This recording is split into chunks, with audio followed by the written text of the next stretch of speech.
Hello, Stoughton. This is Steve Cavey, Selectman for the Town of Stoughton. Today is June 18th, 2019. I just wanted to give you guys a brief rundown of tonight's meeting.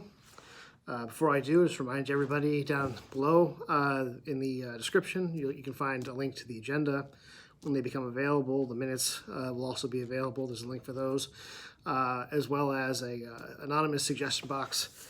If there's any comments you want to leave for me, I would love to hear your thoughts on any subject at all. So feel free to reach out. You can also email me, or contact me through Facebook, or if you just want to remain anonymous, there's that suggestion box down below. Okay, so let's dive right into it. I always say I'm going to be quick, and then I'm not, but this time I promise. It was a long meeting, but we covered some pretty high level concepts. I think we get through this pretty quick. So one of the first things we discussed was we had a board and commission interviews and appointments today. So the town has a ton of boards and commissions and authorities and whatnot to which the Board of Selectmen can appoint people to, and we do that once a year typically. We're going to try and work that a little differently because what we're finding is that there's a lot of boards that nobody's applied for, so it's an opening, and if we don't have to leave a board appointment open for a year, we'd like to fill it, and so we're going to try at the town manager's suggestion, maybe a little bit more of a rolling admission. So if somebody would like to apply for one of these mid-year, they're able to. But there are a number of boards for which only one person applied, or if there are 2 or 3 seats open, only 2 or 3 people applied. So essentially, there are as many applicants as there were seats. For those, we just went ahead and approved those appointments. There were a couple of places where there were multiple applicants for a limited number of seats, and we spent our time there. If you look at the, I'll read this real quick. The Board of Assessors, we appointed Louis Jutras. Board of Registrars, Alethea McFarland. Borderland State Park, we appointed Artis Johnston. There were no applications for the Commission on Disabilities, unfortunately. So Council on Aging, we had 2 applicants, Mary Ellen Soares and Christian Jones Powell. So we appointed both of them. There were 2 seats available. Cultural Council, Alethea McFarland, and I apologize if I'm mispronouncing any names. I'm notoriously bad with this. So we did appoint her to the Cultural Council. There were 2 seats on the Energy and Sustainability Committee, only 1 applicant, for which we received an application on time. That was Nathan Cleveland. So we appointed him. There was another applicant who is actually currently on the board, and he submitted his application late. In order for us to appoint him, there are 2 seats. He applied for one of those open seats, and there's actually a 3rd seat that's available as well for a shorter time frame. So we didn't want to leave that seat open, but we can appoint somebody who we believe that we're not able to appoint somebody who's on the who's not on the agenda. It's a potential open meeting violation. So we table that until next week. We're going to have his name on the agenda, and we'll vote on that at that point. So I won't discuss who it was now. If he decides to go through with it, hope to see him there. As I mentioned, he's already on the board, and he's done a lot of great work. So hopefully he continues. Library trustees, we have David Allen Lambert and Sheila Osborne. There were 2 seats, so we appointed them both. So we had the Norfolk County Advisory Board. This was a little bit different. We had 2 applicants, but typically this seat is actually covered by somebody who's on the Board of Selectmen. And in the past, people have not wanted to do that. They didn't want to extend themselves, so we would look for outside applicants. This year, Selectman Joe McCrisky, mentioned he does want to be on that board, but his name isn't on the agenda. So we're going to table that until next week, and we're going to vote on that once again at our next meeting. Old County Planning Committee, we had 2 applicants, Forrest Linwall and Douglas Sylvester. This was a tough choice, so we only had one seat available. We had two applicants, two excellent applicants. Forrest Linwell served this town with endless enthusiasm, a ton of knowledge, a great guy, but ultimately the board as a whole went with Douglas Sylvester, who's he's more new to the town, but he has excellent credentials, and he I think I voted for him. I do think he'd be a good choice for this. I regret having to not vote for LaForest because of the amount of work he does. I hope he'll understand, but he is an amazing guy. We had an open space committee, 4 seats, 4 applicants. So John Linehan, Gerald McDonald,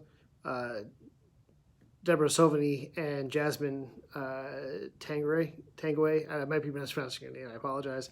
But we voted those 4 in. The planning board had 2 applicants. We ended up voting for the applicant. Well, there were 2 applicants, only one of them showed up for the interview. I didn't receive him. I'm sure the other person wasn't able to get there for a good reason, but I think that the choice was sound in going with the person who did show up. We've actually met him once before. He applied for the same position a couple of months ago or a month ago, and it was a really close call. That time we went with another candidate, but this time he came back, he reapplied, and I think he was a really great choice for this board, for the planning board. His name is Sensei Kaba. And his contribution, I'm positive, is going to be substantial to that board. So I'm looking forward to seeing what comes out of that. We have the self-help was another committee. Beverly Dancy was the only applicant. There's only one seat, so we voted her in. Stoughton Media Access. Stephen Bates and Bob Mullen have both been serving that board for a long time, and there were 2 seats available, and there's no other applicants, so we voted them in. Zoning Board of Appeals, Gary Alakwa was the only candidate, and he's been on that board for a long time, so we voted him in.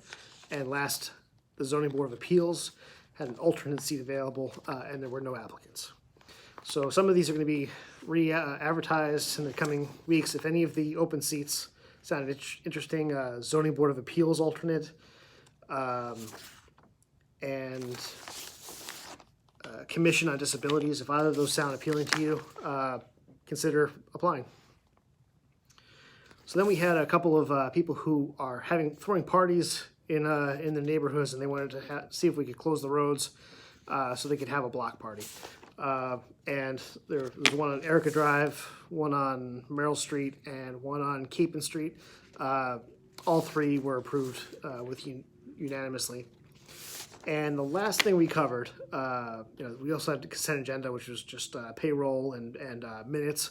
That passed, obviously, unanimously. But the last thing I want to mention, I highly, highly recommend you get a chance to watch the last couple minutes of this meeting. Sue Herman, our internal auditor, did an estimate, a 3-year budget projection, and she did an amazing job. It is, these are estimates, but the assumptions she was making were very sound. She did an outrageous amount of work trying to create some of these estimates and also some of the actual data. The school in the town have several shared accounts, and she went basically line by line and tried to figure out what percentage of those shared accounts are the school comes from the schools, and what part of the shared accounts come from the town, and just the volume of work to pull that off was substantial, and the outcome of these gives us a pretty good idea of the financial position that we're going to have for the next couple of years. We're going to have deficits, we knew that, but we have at least an idea of what those deficits look like, and we can begin to find ways to reduce them now, so that when we get to the time where we've got to start developing a budget, we aren't scrambling, and we're able to be thoughtful about the choices that we're making going forward.